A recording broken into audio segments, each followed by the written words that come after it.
Gandang vlog, education vlog o learning vlog. So, space repetition. So, itong space repetition daw, ang usual na example nito is yung flashcard.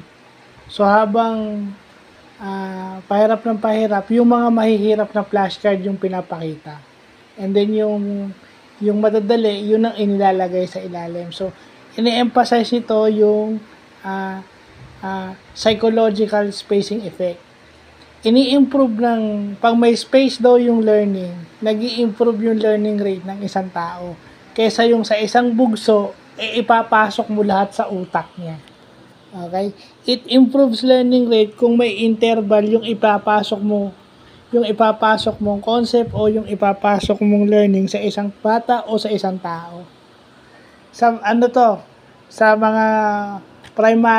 mga tao na nasa primary grades, siguro preschool, grade 1, grade 2, grade 3. Kasi pag dumating ka na sa 4, 5, and 6 o dun sa intermediate o dun papunta ka na sa junior high, medyo special, stable na yung mga ganyan. Normally, in normal adults. So, ayan, maganda, ayan, no? Kaya pala dapat ang learning is may interval. Kaya pala sinasabi ng mga teacher, dahan-dahan, ayun.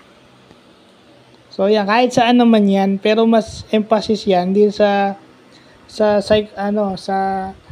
psychological spacing effect at sa space repetition. So, yun lang pa.